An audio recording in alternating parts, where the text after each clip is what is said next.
Di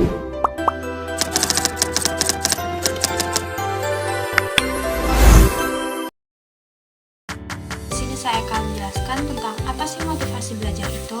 Nah, dari kata motivasi sendiri, motivasi adalah dorongan atau alasan yang mendorong seseorang untuk melakukan tindakan tertentu atau mencapai tujuan tertentu. Motivasi bisa berasal dari faktor internal seperti keinginan pribadi, nilai-nilai atau kebutuhan psikologis, dan faktor eksternal seperti penghargaan, pengakuan, atau dorongan dari orang lain. Motivasi belajar memainkan peran penting dalam menentukan seberapa baik seseorang dapat memahami dan menguasai materi pembelajaran. Siswa yang termotivasi cenderung lebih gigih, lebih tekun, dan lebih efektif dalam belajar dibandingkan dengan mereka yang kurang termotivasi. Ada beberapa faktor yang dapat mempengaruhi motivasi belajar, antara lain minat dan relevasi materi, yaitu ketika materi yang dipelajari relevan dengan minat atau tujuan pribadi siswa, motivasi belajar cenderung meningkat. Selanjutnya, tujuan dan harapan, yaitu menetapkan tujuan yang jelas dan realistis dapat meningkatkan motivasi. Lingkungan belajar dan suasana belajar yang positif dan mendukung juga dapat mendorong motivasi.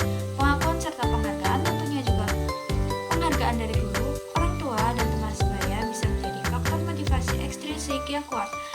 Perasaan dan pencapaian, yaitu melihat kemajuan dan pencapaian dalam belajar, dapat memperkuat motivasi intrinsik. Teori motivasi yang dikenal dengan teori Abraham Maslow dikenal sebagai teori hierarki kebutuhan, yaitu teori yang menyatakan bahwa kebutuhan manusia tersusun dalam bentuk hierarki atau piramida, mulai dari kebutuhan dasar hingga kebutuhan tertinggi. Berikut ini adalah 5 tingkatan kebutuhan dalam hierarki Maslow. Yang pertama yaitu kebutuhan fisiologis, yaitu kebutuhan dasar untuk bertahan hidup seperti makan, minum, dan bernapas. Selanjutnya kebutuhan keamanan, yaitu kebutuhan akan keamanan fisik dan emosional termasuk perlindungan dari ancaman fisik, keamanan finansial, dan stabilitas pekerjaan. Yang ketiga yaitu kebutuhan sosial, yaitu kebutuhan untuk hubungan sosial seperti persahabatan, cinta, dan rasa memiliki. Yang keempat yaitu kebutuhan penghargaan, yaitu kebutuhan untuk dihargai dan diakui, termasuk penghargaan diri atau self-esteem, yang dimana penghargaan dari orang lain.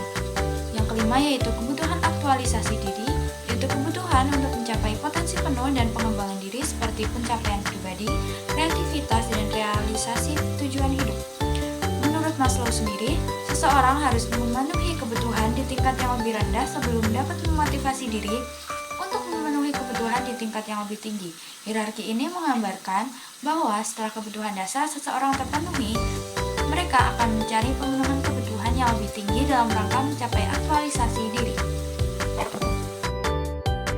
Kita beralih pada teori motivasi Herzberg yang juga dikenal dengan teori 2 faktor atau teori motivasi Higgin yang dikembangkan oleh Friedrich pada tahun 1959 yang berfokus pada faktor-faktor yang menyebabkan kepuasan kerja dan ketidakpuasan kerja.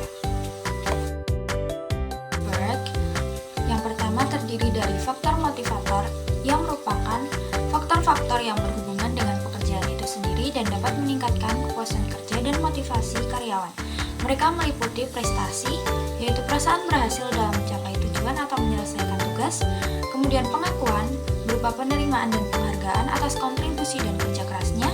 Pekerjaan itu sendiri yaitu bersifat menarik dan menantang dari pekerjaan yang dilakukan, kemudian tanggung jawab, tingkat tanggung jawab yang diberikan kepada karyawan, kemudian kemajuan, yaitu peluang untuk promosi atau kemajuan dalam karir, kemudian pertumbuhan, yaitu kesempatan untuk perkembangan pribadi dan lebih profesional.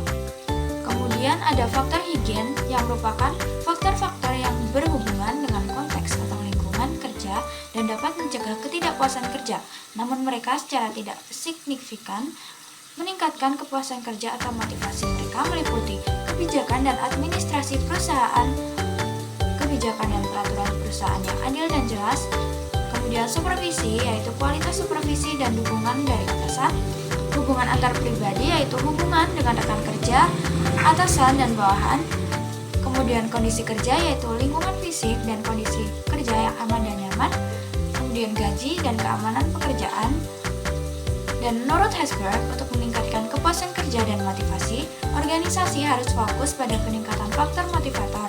Sementara itu, untuk mengurangi ketidakpuasan organisasi, perlu memastikan bahwa faktor higien terpenuhi. Dengan kata lain, faktor motivator mendorong karyawan untuk bekerja lebih baik, sedangkan faktor higien mencegah ketidakpuasan yang dapat mengganggu produktivitas.